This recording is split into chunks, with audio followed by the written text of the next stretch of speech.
Welcome to Permission to Thrive. I'm your host, Suzi Lula. As a spiritual therapist for over 20 years, I have the honor and privilege of ushering women and mothers just like you on a journey from simply surviving to powerfully thriving. I also have the honor of raising our son, Will, who is now a young adult, with my longtime partner, Jamie, so I'm right there on the journey with you. Consider this your personal sanctuary, your space to meet your heart, embrace your messy, and come home to your most authentic, extraordinary self.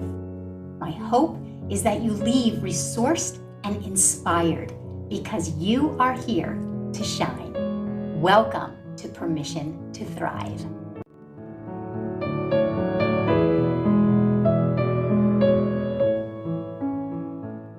Hi, everyone. Welcome to Permission to Thrive. You are in for such a treat today because I am in conversation with the Michael Bernard Beckwith. This conversation is so near and dear to my heart, and I know it will be to yours as well.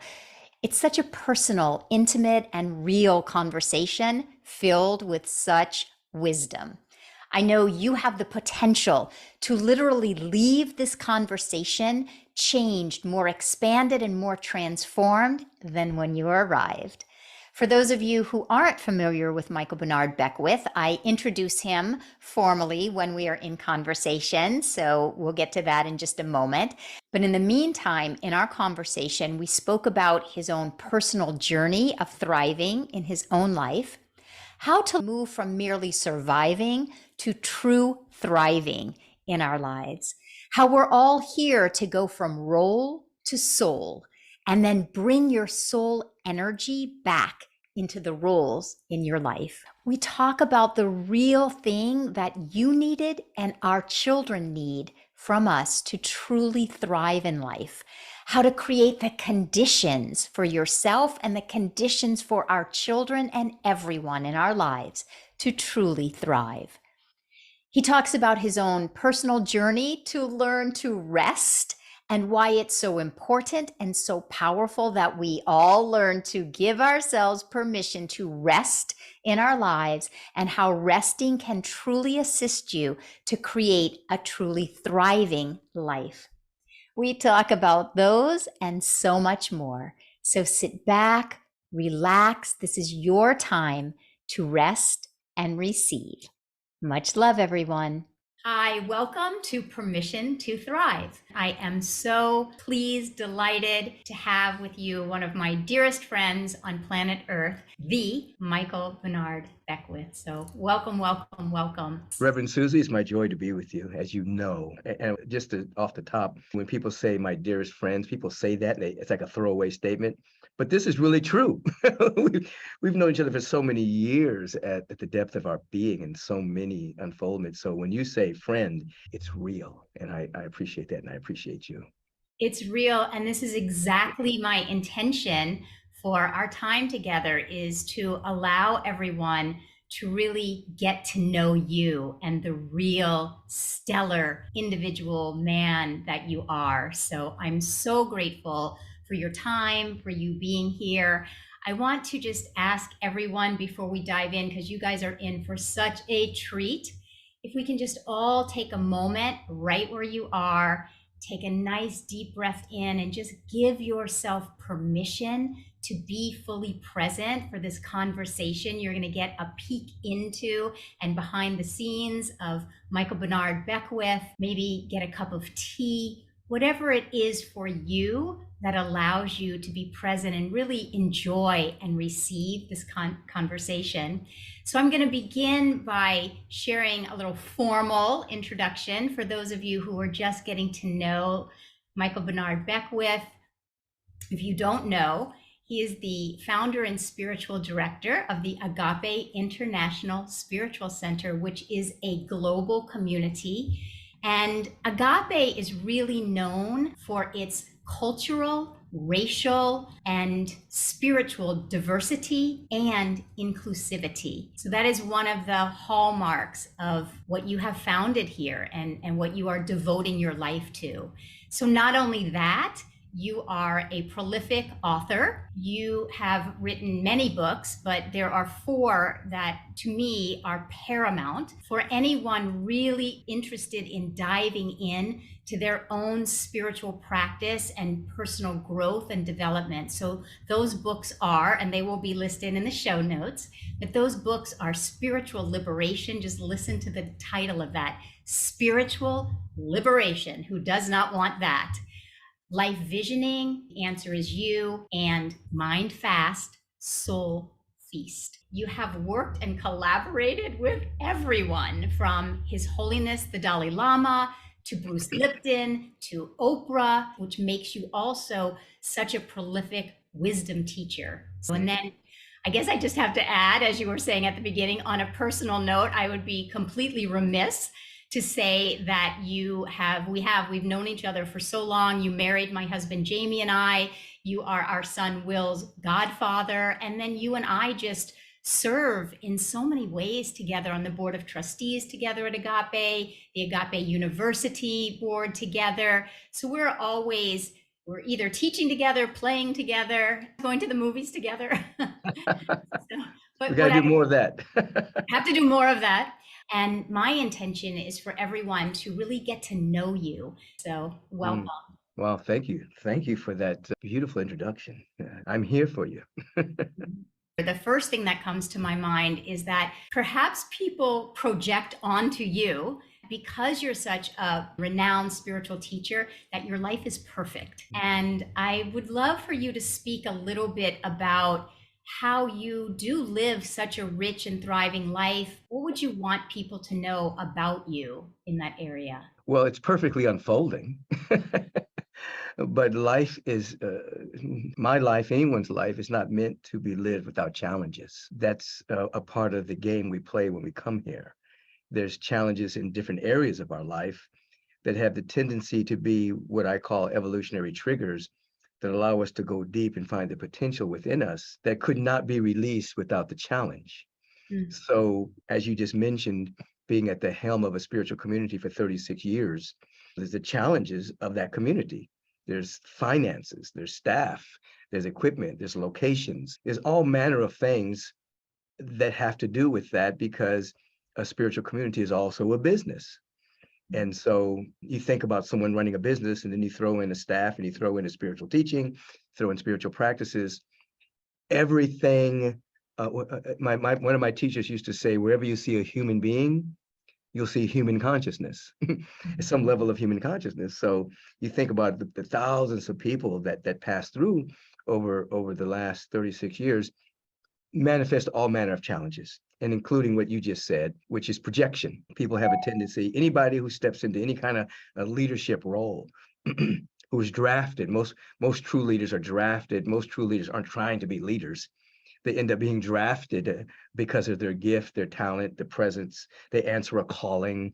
When I look back at my life, I didn't see myself as a big public person. It's more introspective. My natural proclivity is solitude, is silence, is I love being alone.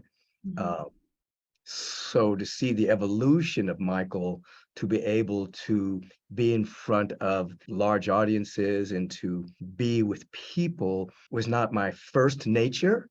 I grew into that. So there was challenges in that, growing into that. I resisted that, as a matter of fact, as the calling came upon me to start a community and to be public. I actually tried to derail it a couple of times. It's like, no, I really like the way my life is right now. I like how I'm serving. I'm a spiritual practitioner. I'm doing workshops. I'm doing seminars. But to start a community, oh no, that's not for me. And so I had to grow aspects of myself. We talk about permission to thrive. I had to give myself permission to allow that which was within me to begin to come forward. And that was a big deal. I had the challenge of receiving love. I was a good individual to serve, to share, to radiate, to be there for people. But if it came towards me, I had an unconscious block to it.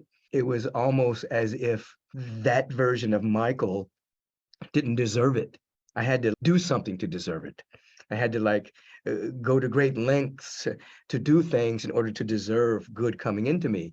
So that was a challenge in my life, that I began to, again, give permission for that part of me that doesn't need any external validation at all. It's just the presence, falling in love with the presence of God is my life.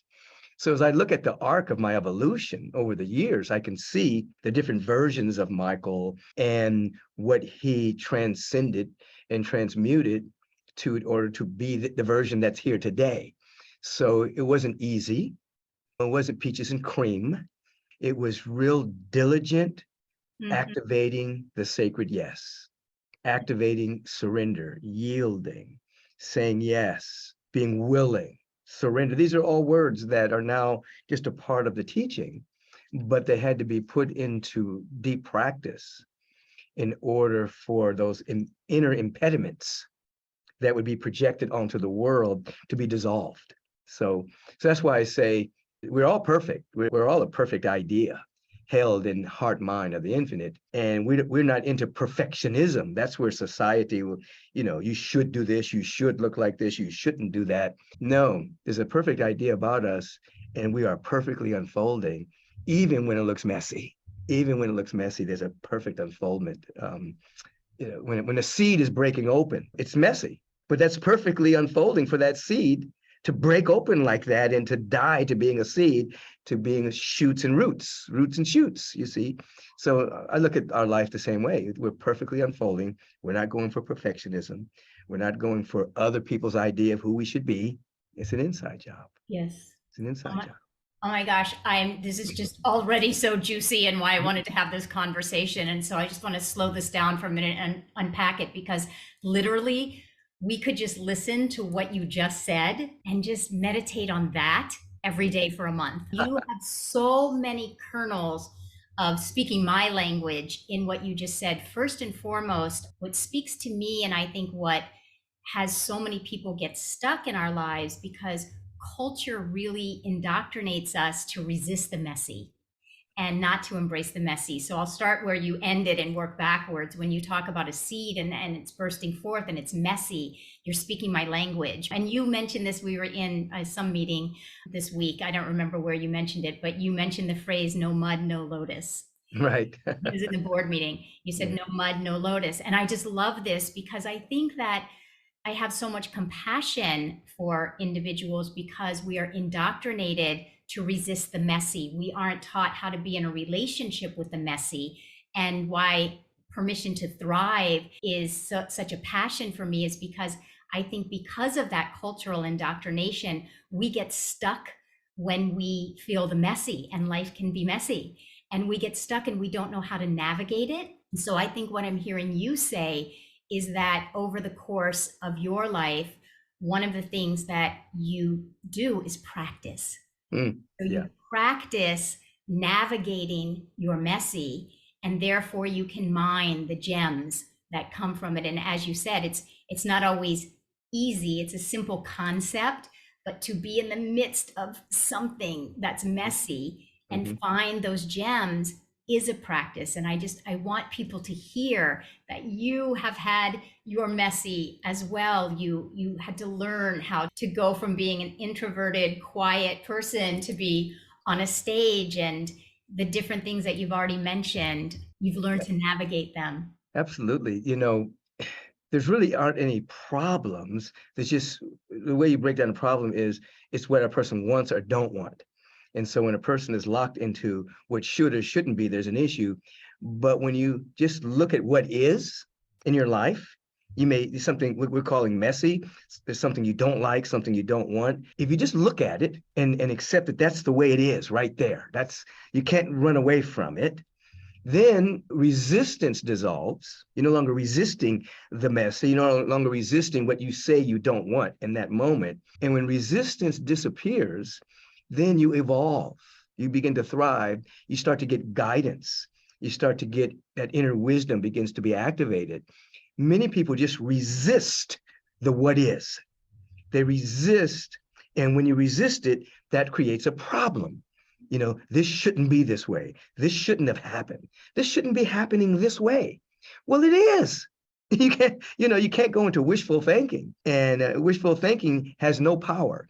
Wishful thinking sounds like, well, I wish I hadn't done what I did. I wish I wasn't here. I wish I was somewhere else. I wish I was someone else. It doesn't have any power. But when you just are with whatever's happening, then when resistance dissolves, openings happen, possibility, you start to see possibility, opportunities start to show up. But many people are walking through life resisting their own life. They're resisting their own greatness. They're resisting their own happiness because things aren't the way they think it should be. And we have a society that hypnotizes people into thinking that, okay, by the time you're this age, you should be married. By the time this age, you should have graduated from college. Then you should have your house. Then you should have your 2.5 kids. And then this should happen. This should happen. There's no life like that. That doesn't exist. Most people don't go to college. Most people are, if they were just to embrace themselves, then their life would unfold according to their pattern, not to the way society thinks it should be. Yeah. I think it was Emerson that talked about the fact that a weed is just a plant where no one knows its benefits yet. So most people are just weeds growing according to a unique pattern within themselves.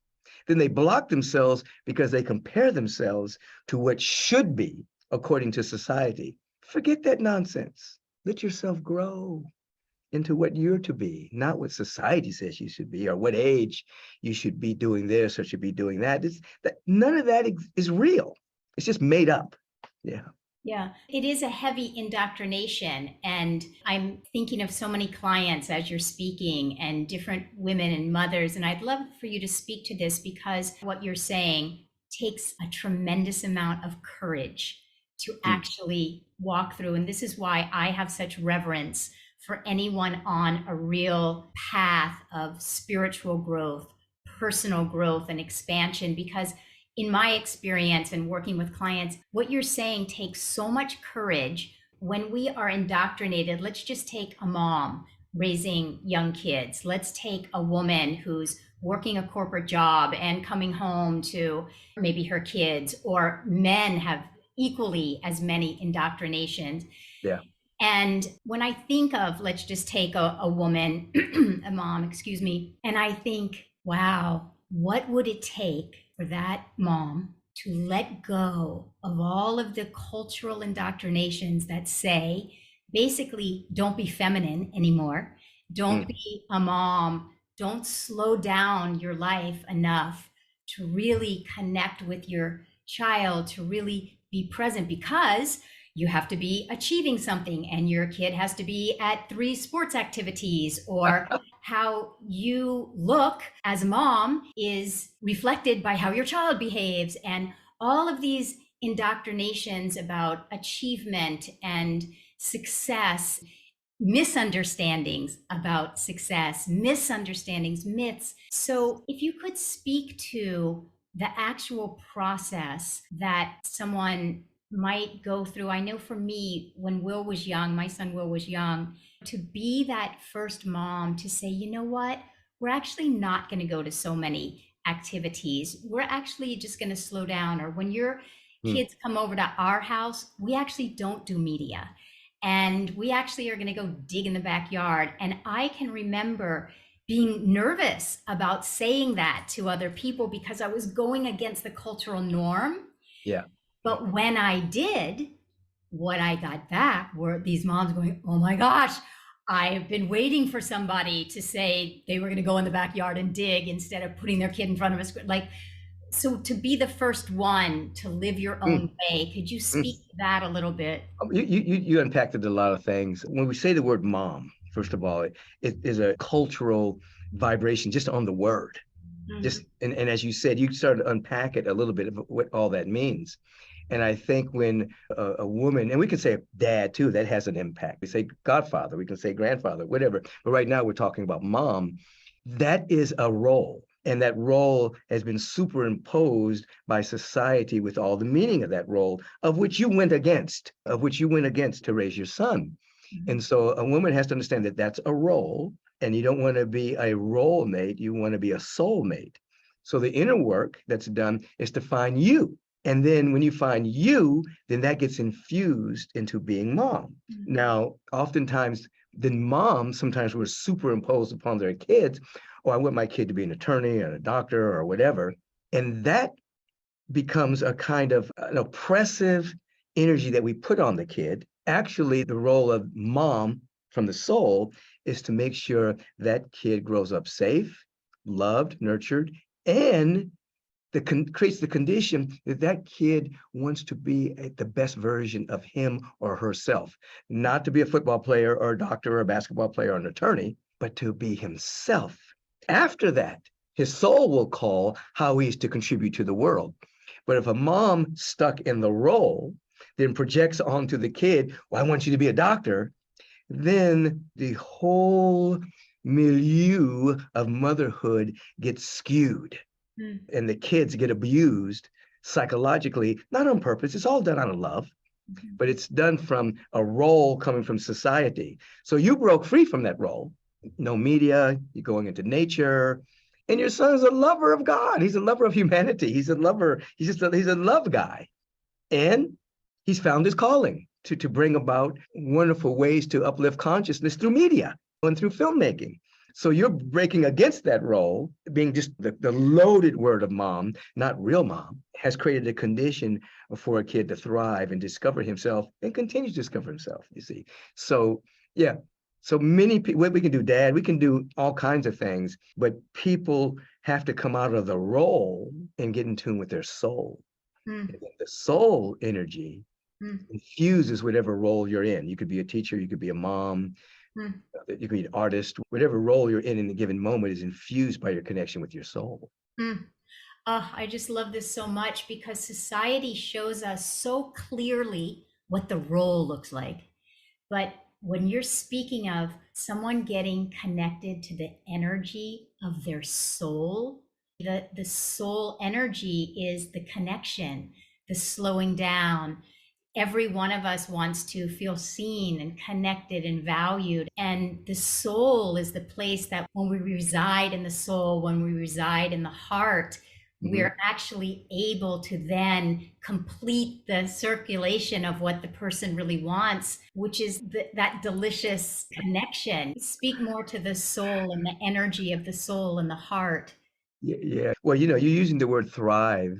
And so when we start to come in contact with our soul faculty and it begins to awaken in us, we're moving out of survival into thriving. Now, the roles that we play are mainly built for surviving. I got to make sure my kid survives. I got to survive.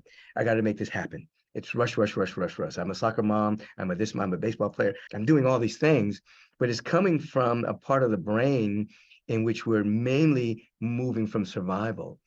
When we start to emanate from the soul, that's abundance. That's connection. It's like I have more than enough time. I have more than enough love. I have more than enough everything, even if it hasn't even manifested yet. But I'm in tune with my soul faculty. And so in being in tune with my soul faculty, I have access now to wisdom and guidance, moving through my intuition, moving through my direct knowing, that I would not have if I'm just caught up in a role, and that role is saying I should do this. I become a doobie. I'm doing all the right things, but how come it's not turning out right? Because I'm not the right person. We see so many instances where individuals have enough money, they seem to be doing all the right things, and the child is not really in the condition. I'll tell you a true story. A couple brought their son to me for counseling. The mom and dad brought him in and they wanted to just drop him off, like fix him. And I'm saying, whoa, hold on a second. I need to meet with you guys first. And the dad was like, why do you need to meet with us? He's stealing things from stores and he really respects you. And I said, no, I need to understand the condition that the kid is in, so I need to meet with you guys first. So anyway, the mother and fathers began to talk about their life. They were pretty well off financially. And the father was a collector of art. He was always like traveling to get the latest art piece, whether it was from Colombia or Africa or wherever. He was a collector. And I forgot what the mom was doing. She was a housekeeper, but she was also an artist. And so as I began to listen to them, it was easy for me to see, I caught this insight, that the son was mimicking the dad. He was collecting things. In other words, when they went under his bed, they found all these little Hot Wheel cars that he had been stealing from the store, and they were lined up very neatly. Mm. And all these other things he'd been stealing that they didn't know he was stealing Mm. were all curated neatly under his bed. Mm. And so when I brought this to their attention, I said, well, basically, your son is basically mimicking you. Mhm. What you have found to be so important in your life was collecting things. Mm. And so that's the condition that you're raising him in. Mm. And I suggest that what becomes very important to you is that you love your kid, that you Mm. create the condition of just being with him and just loving him Mhm. and activating other qualities rather than collecting things. He was a little bit upset about what I was sharing with him, but the wife got it. Mm. She said, oh my God, Mm. he's just copying you. Mhm. He's copying what you think is important. So we have to make him important Mhm. rather than collecting things. Mhm. And anyway, so going back to what you were saying, that he caught up in his role as collector. He was a collector. He had money, he was collecting, and he imposed that upon his kid accidentally. That Yes. was the condition of the household. Yes. So when we come from our soul, what's important? Love. What's important? Good communication. What's important? Compassion, kindness. We create a condition so we're actually giving permission for the highest and best of that kid to come forward. Mm. And if he wants to be an artist, he wants to be a collector, he wants to be a baseball player, he wants to be a basketball player, he wants to be a filmmaker, it will be from his soul infusing into those things that we do. You see, so the role of the soulful role of a parent is to create the condition for a child to become the best version of themselves, not to be a doctor, not to be an attorney.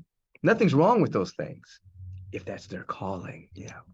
Yeah. Oh, I just love what you're saying. It's just so warm over me. It's nurturing. It's feeding me. I think we all need to hear more of this to give ourselves permission to have the courage to shed some of what has been placed upon us and to take that time to connect with our soul, because especially as a woman, woman's intuition, a mother's intuition. We all have intuition, men, women, but a Yeah. mother's intuition.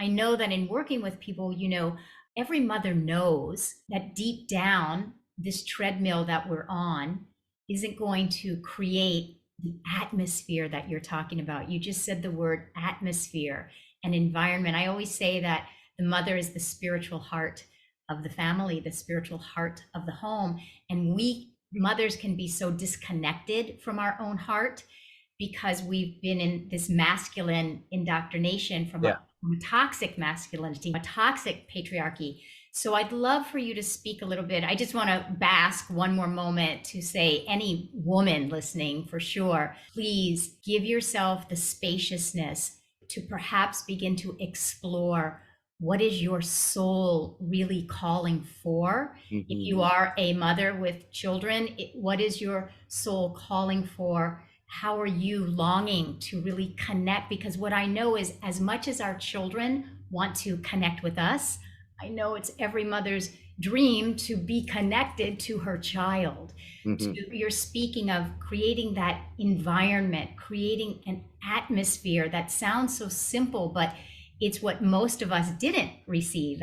So I have so many questions for you. I'd love to hear whether you received that, how you received it. I'd also love to hear as a man, because you mentioned earlier, you mentioned about receiving love and your journey, that you're a giver.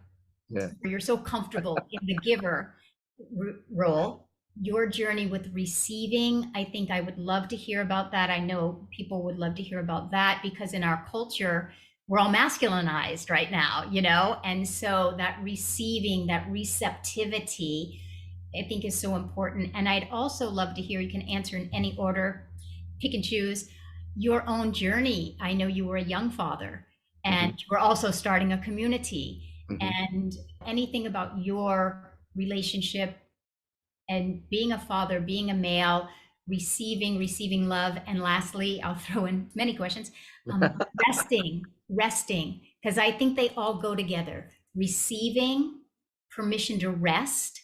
I know as a woman, as a mother, we are not given that permission to rest anymore. Rest has become not valued. The bad four-letter word. A bad four-letter word. And I know as a man, I know from my husband Jamie, and I'd love to hear your perspective and your journey around these things: receiving love, rest, any which place you want to go to.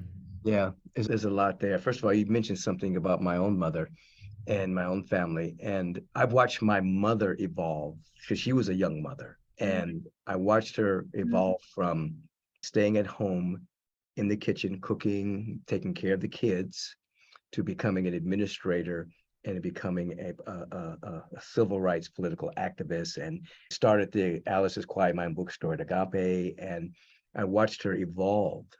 And my mother was a caretaker and a lover of humanity. My father was a probation officer that went to law school later in life, and he was the oldest man in his law class, graduated, had a wonderful career in law, and then became a judge. He retired as a judge. So what I learned from them was unconditional love, because whenever growing up through teenager, et cetera, through young adult, the mistakes that I made, they never withheld love from me. You know, they may not have liked the choice I made or what I did, but there was never, I never felt withhold. It never was like, I don't love you anymore because you did this thing or you said this thing. So that got ingrained in me, unconditional love. They just loved me. I remember I made a big mistake. I was selling not drugs, well, now it's all legal, weed. And my dad smiled at me. And for some reason, he like, we say, okay, we're going to work through this, son, but there was never any withhold. So I come from an energy of loving, even when things are messy. You see, that's a part of my growth. And then there's something about mom I was going to say, but it'll come. Oh, and then the high level of mom. I have a vision. It's probably a fantasy of really where the world is, and the politics of the world is run by women. Yes. And I'm talking about mature women, not women who have been overly masculinized. Because a woman that holds that space, they don't have. If you ask a woman, and probably a man too, who are your favorite children, they love them all. And so a woman that is running a country or a state or whatever, they're inclusive of everybody. Yeah. So we need spiritual leadership in which everyone is included in the city, in the nation, in the world. So a woman has that. They have that. I'm talking about a mature woman, not the one that's in the role of masculine woman, but a real woman holds that space. So I love it that we're now seeing the evolution of women stepping into these leadership roles. And as long as they don't become men in those roles, but stay powerful. I call it power and poise. Have the power and the poise, the masculine and the feminine together. We'll see a great change on our planet. And I think we're starting to see that now. We're seeing that. So in my own unfolding and then we talked a little bit about the desire and the permission to receive and to accept. I've had this base of unconditional love. And I think a lot for me growing up as a young man, it was always a shock. It's like a shock to my system when the unconditional love wasn't there from other people. It was like why are they acting like this? Because I didn't come from that space.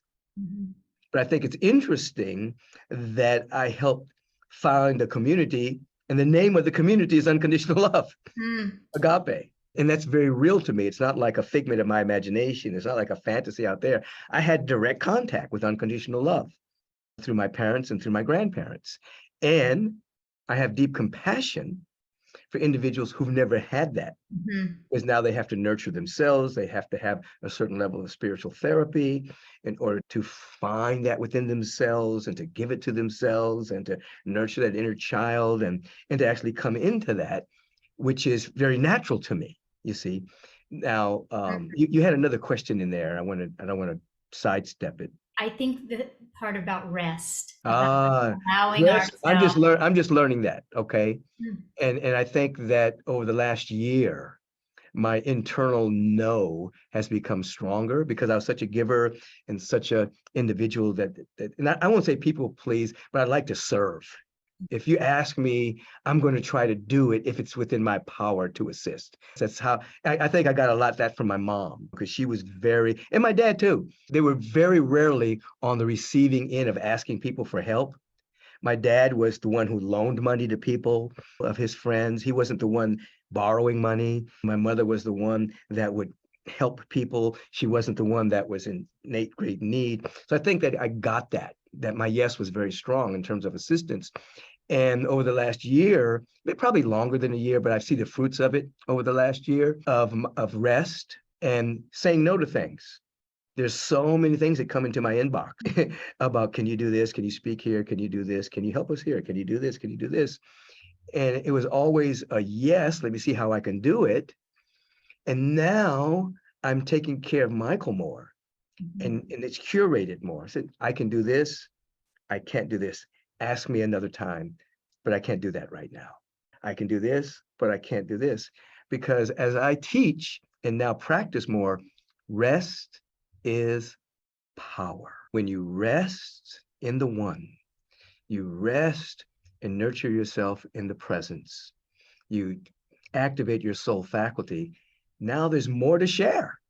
You're not running from fumes. You're not giving from fumes. You're actually giving from the overflow. Now, these last couple of weeks for me, I have come back into an overflow where I am concerned. Whereas over the last, I would say, last 6 months, it's probably longer. It's probably been a year, but I can really tell the last 6 months, I was really running from fumes. In other words, I could do the minimum that I was asked to do as the leader of this community. I could speak on Sunday. I could teach my classes. I could do a few other things, but there was no more to give. And so I became a little bit more insular, more quiet, more solitude, and going into a deeper consciousness of rest. And about 2 weeks ago, I was speaking and I felt the overflow. It was like, woo, all this energy was flowing through me. And I had access to parts of myself and a sacred wisdom that was flowing through that I didn't have that much access before. Now, I don't think the average person could see the difference. You know what I mean? I was still doing my work every day. I'm still meditating every day. I'm still doing my introspective work, but I was shedding something and I needed rest. And now I'm feeling the fruits of that. And I'm not jumping into doing everything again. I'm still, I don't want to say monitor my energy because we're in tune with infinite energy, but I'm just very aware of what I'm to say yes to and what's not mine to do. Some things aren't mine to do. And so I think rest is very important. And it's interesting because one of the themes of the month, speaking at Agape, was deep rest, in which I spoke about resting from worry, resting from fear, resting from boredom, resting from doubt, resting from busyness. Because oftentimes busyness is a counterfeit energy for creativity. People who just, they use busyness to anesthetize themselves from the fear and the anxiety they have within them. So you just get really busy. But busyness and creativity are not the same thing. Creativity comes from the soul. You're still enough, you catch a new idea, you catch a new way of being, and then it pulls you into action, where busyness is just covering up anxiousness. Yes. And then I segue into St. Augustine's statement, I shall not rest until I rest in thee. We're actually resting in the evolutionary impulse that governs the universe and governs all creativity. We're resting in the one. We're resting in the presence, which does not make you lazy.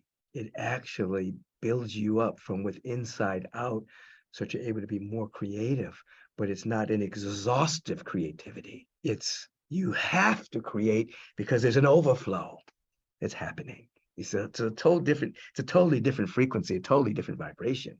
So I love rest. I love it so much because it's in that state of rest that then the soul gets to be in the prominent position in our life.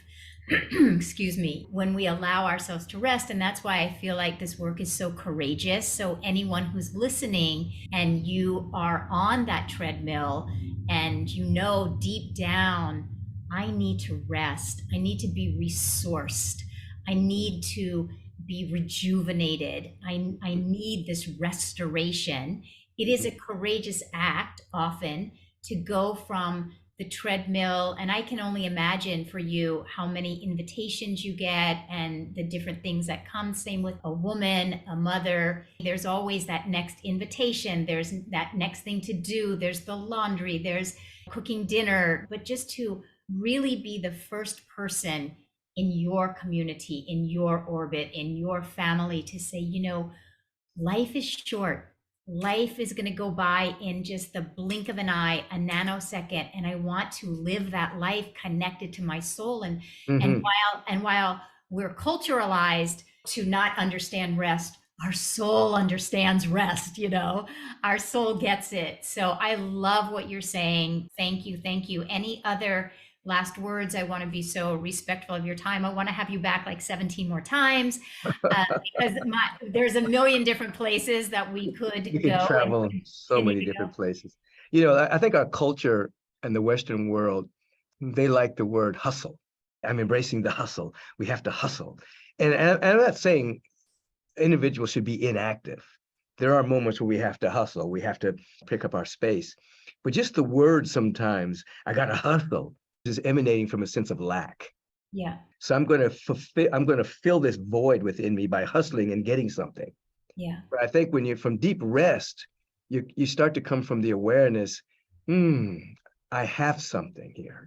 There's an overflow here. Now I'm going to go out and I'm going to demonstrate it. yeah. I'm going to manifest it.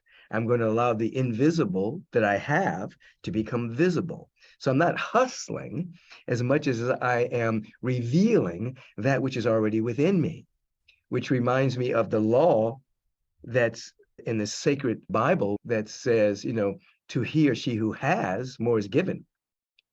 And to he or she who has not, that which they have shall be taken away. And this is not personal. It's just a law saying if you walk around feeling that you have something, then more is given to you. But if you walk around feeling that you don't have, then that which you're creating the energetic condition for that which you do have to be lost. So I think that sometimes when we get on our hustle, we're operating from not having. And when we come from our soul, we're operating from having. So there's nothing wrong with thriving, nothing wrong with harmonizing prosperity. There's nothing wrong with being totally healthy. There's nothing wrong with being creative. We're supposed to be that. That's why we're here.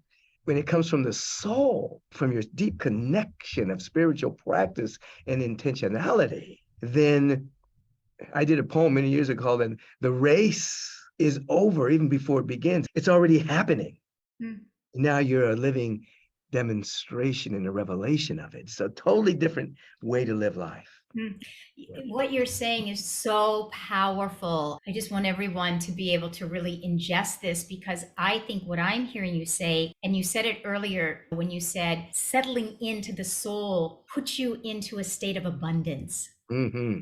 And so what you're saying now is that most often our doing comes from a place of lack. And so we're doing in order to overcompensate. You mentioned it earlier when you talked about your own journey of receiving and deserving. You use the word deserving, and do I deserve? And I think at the end of the day, the soul loves to grapple with things. The soul is here to grapple. It's not afraid of a little grappling. Yeah. And I think to give ourselves the space to unpack, what are the ways that I might be doing to overcompensate? What are the ways that I might still feel, even as a grown adult, pockets of unworthiness, pockets of undeserving, pockets of thinking I'm not enough?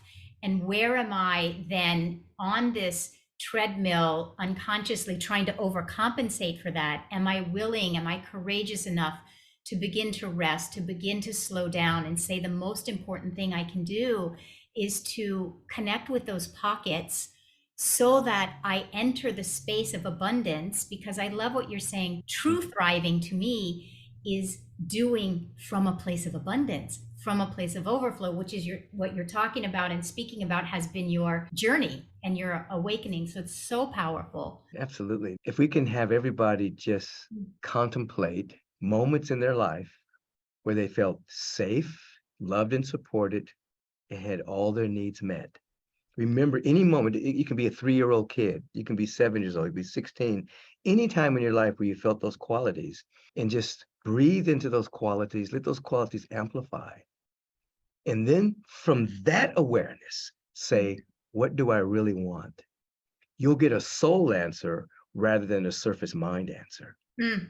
Because when you are disconnected from feeling safe, supported in love, and all your needs met, then the survival surface mind will say, well, I want this car, I want this gold watch, I want this house, I want this person, I want what that person has. It'll be immature wanting. But if you connect to my needs are met, I'm loved and supported, and I'm safe, and I ask, what do I really want? Now my soul will speak, because you're not grappling after baubles. Your soul will then speak and tell you what your calling is. Is that you're to give to the world from this space of abundance, not doing from the face of lack. And this is why you find many people who have hustled their way into millions of dollars and are very discontented. That's the least that I could say about that, Yes. unhappy many times, or depressed, or didn't have to Yes. yield to drugs or alcohol or some outlandish thing they have to do in order to feel alive. Jump out of 10 planes this week because the abundance of the soul is not activated. Yeah. I don't know if there's such thing as podcast homework, but there's podcast homework here now. I just would love everyone go back, rewind this past minute and a half and give yourself permission, even if you can't think of a time in your life when you were 3 or in the past, in this moment. Just this moment, place your hand on your heart, ask yourself, oh, in this moment, all my needs are met. In this moment, my next breath is assured. In this moment, all my needs are met. What is it that my soul truly needs and wants from me? That is a practice, that is a takeaway that I hope everyone will indulge themselves in moving forward. So thank you, thank you, thank you so much. I clearly could talk to you all day. I have a fun question to ask you now. Where would people most likely find you on a Saturday afternoon? And then the serious part, where can people actually find you? Saturday afternoon, I'm kind of doing nothing because I'm getting ready to speak on Sunday. So there's a period of time on Saturday where I'm meditating. I'm catching a sentence that might be a seed point for the service. And that also happens closer in the evening. But if I could do what I want to do on a Saturday, which sometimes I can't, there's things that are Or a happening. Monday. I would go to the movies. Movies is an escape for 2 hours, no phone, nothing. I'm just watching the movie. And I like going to the movies. Now, this is the thing about me. It doesn't even have to be a good movie. Yes, I know this. I'm not like a heavy critic. Oh, that movie, that was terrible. I mean, there was one movie recently that was terrible, but anyway. Yes, I know this. But most of the time, I just like sitting there and seeing somebody else's idea come into manifestation on film. Yes. It's a good time for me, so that's kind of a Saturday or a Monday. But Monday I also do, like, I've spoken on Sunday, so on Monday I also do certain health things. I do a counter pulsation, which pumps my blood and clears my arteries and veins. There's certain health things I do. I like to go to the park. I like to be around nature. So Monday's kind of a cleansing from Sunday. And if I could do anything I want to do on Saturday, I would be in nature or go to the movies. Sometimes the kids will come by and just hang out. It's kind of like doing nothing with intention. Yeah. Intentionally doing nothing, but it's full. Yeah. Yeah. Love it. Love it.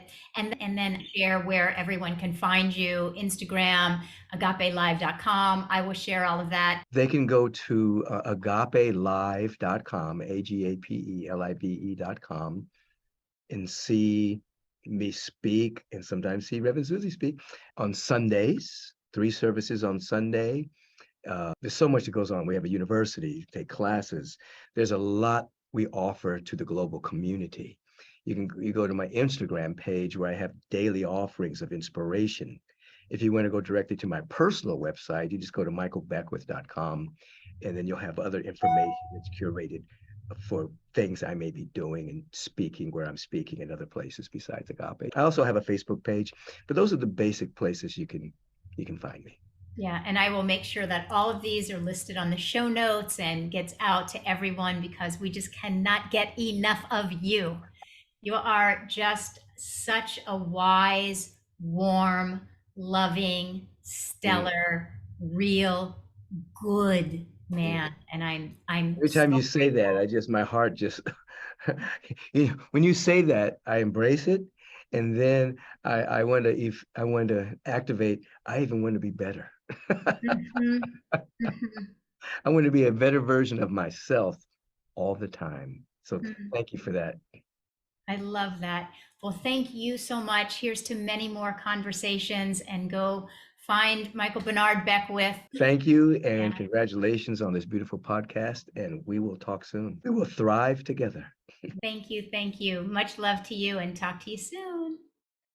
If you're leaving inspired from this conversation, then I would ask you to please share this with someone in your life that you would love to see thrive. And as always, if you are leaving inspired from this conversation, I would so appreciate it if you would subscribe to Permission to Thrive so that you do not miss an episode. And please leave us a 5-star review, because this will assist us to get the message of thriving out to everyone on earth. You are here to thrive. You are here to shine. Please give yourself permission to thrive this week. Until next week, much love, everyone.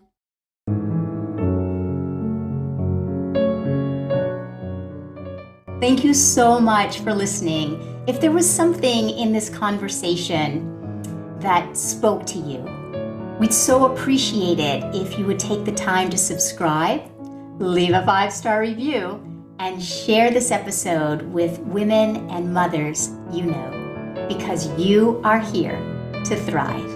See you next time.